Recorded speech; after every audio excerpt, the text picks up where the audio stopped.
Looney, iba na ang estilo pag bumatil. Saito, ni-spit ang mga linya na hindi niya na-spit kay Manda Baliw. So tara.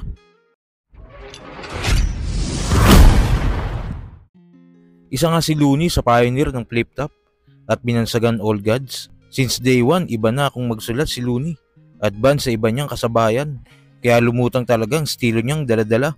Isa nga din sa gustong ginagawa ni Looney sa battle ay kung paano siya mandamay ng shota ng kalaban. 2 beses niya itong ginawa kay Shea. Si Arian? Oo, gago! Tangina pare, kung ako yun, kakantutin ko yun habang suot lang yung sapatos. Nakatuwad, hubot-hubad sa poste ng kagapos. Papasigawin ko siya hanggang sa boses siya'y namaos. Sa sobrang sarap ng sex, 10 beses makakaraos. Pati yung kapitbahay mapapayosi pagkatapos. Papadila-dilaan ko kay Arian De Leon ang aking sorbetes. Ipuputok ko sa kanyang dibdib, Angelo Reyes! Kayong dalawa ng shota mo, re-raping ko na sabay. Kaya nga siya na yung basa niya pinopopoy ng iba. Totoo naman, di ba? Alam mo kung bakit inuulol ka niya, pre? Supot ka kasi. Pagkatapos ng battle natin, mag-one night stand kami 3 sunod na gabi. Tuturuan ko kumanta yung sintonadong nobya mo. Pag hindi niya naabot yung nota, siguradong aabutin siya ng nota ko. Kaya huwag kang maangas masyado. Wala kang pag-asa manalo. Pero panalo yung joga ng shota mo, ha? Palamas naman, oh. Para lang klaro, magpustahan na tayo. Pag ikaw yung natalo, ipapasubo ko sa kanya ang matabakong tabako, tapos paglalabasan na ako, tsaka ko ipuputok sa pisngi na parang mama sa pano. Sasabihin ko susunod, alam ko yan noo mo ay kukunot. Alam mo, gusto ko sa shota mo, lahat ng sinusubo nilulunok. Super lolo sa kwarto kasi sa loob ko ipuputok pagkatapos kong bombahin yung puday niya, 5 minuto yon uutot.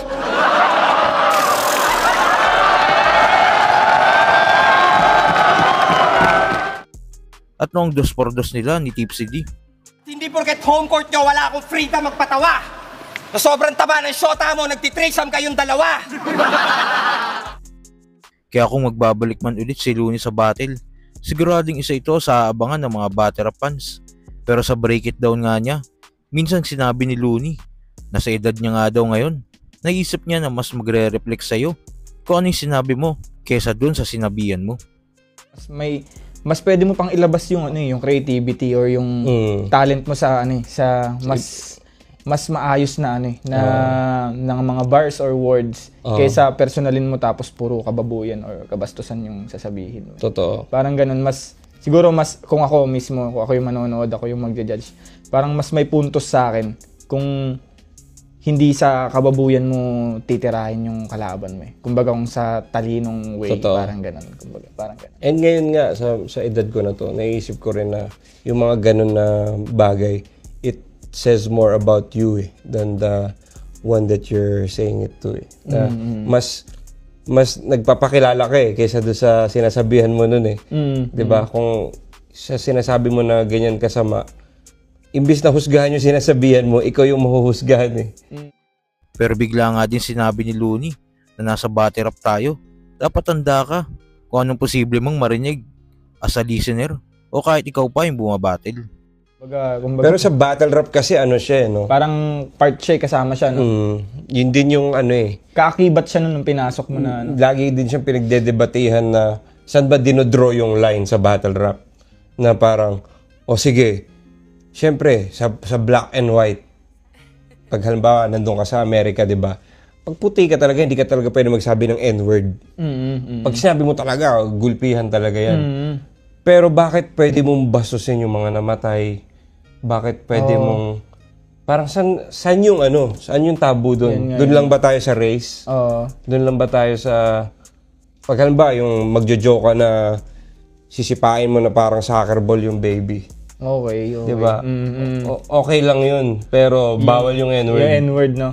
Diba? Parang doon ko tinitingnan na dapat kung meron kang ibabawal, ang hirap So, dapat let's keep battle rap kung ano yung battle rap. Dahil hindi ka naman nandyan para mag-Bible study, hindi ka naman nandyan para kumuha ng morals. Hindi ito yung tamang lugar para dun Tama. Kumbaga arena to para, alam mo yun, anything goes dito na Kaya feeling ko, nagtitake away siya sa art form pag binibigyan siya ng restrictions din. Sa kabilang balita naman, alam na nga ng karamihan kung anong nangyari sa naging laban ni Saito at Manda Baliw. Sa katapos lang na Versikulo 13. Freestyle na naman nga daw ang ginawa dito ni Saito. Sinabi nga din niya sa live niya kung anong dahilan bakit siya nakalimot sa battle nila. At sa isa pa nga niyang live, in-spit niya ang ilan sa mga linya na hindi niya na-spit sa laban niya kay Manda Baliw. Alam niyo, hindi ako nagsulat sa laban namin ni tawag nito, ni Manda Baliw. Nagsulat ako. Wala ako sa round 1 eh. Ako. Kasi hindi ako makain nun. Buti pa ibang artist nakakain eh. Round 1 ko rin, gusto niya marinig. Yango, kain ka na lo. Kamusta? Salamat sa wakas. Matupad na yung pinapangarap mo na laban. Sensya ka na ha. Busy. Kaya mo kasi inaasikaso. Trabaho, taping, obligasyon. Nakakalito na. Tapos yung asawa ko 5. Makit yung babae, halikan ako 5. Sigawan.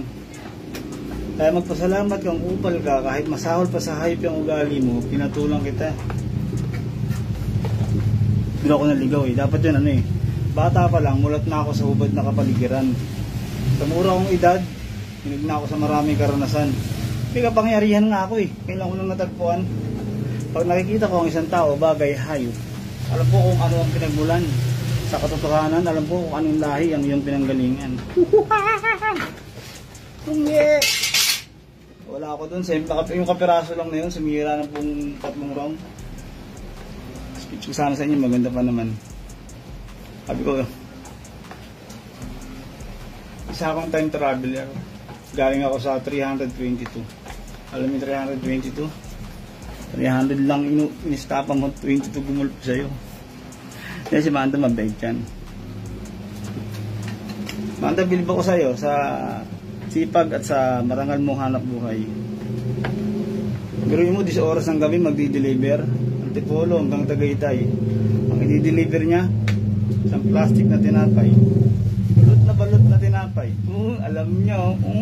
Alam mo ha. Ayun, hindi. Manda, pag nakuha nyo itong booking advance talaga yan.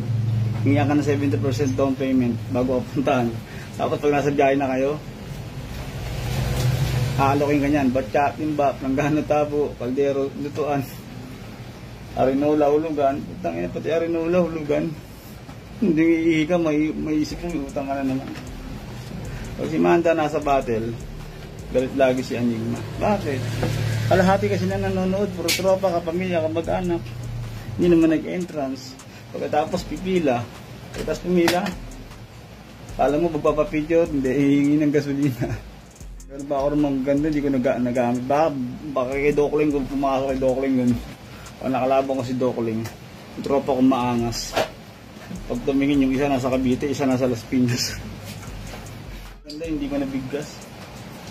Kapag panggap mula sa lipi ng pagpunwaring hukbo, mga sinunog ng kayabangan sa pagsarado ng pinto, mga tusong mapanlinlang, mga hindi marunong yumuko, malayo sa pinanggalingan ng nananalaytay kung nadugo. Sa pagtayo ng balahibo, puso na mismo ang humabol. Walang direksyon ang takbo mo, kaya wala ka ng oras pang humabol. Hindi nakataka-taka kung ba't may kagaya mo sa hanay. Normal lang para malaman kung sinong peke at mahusay.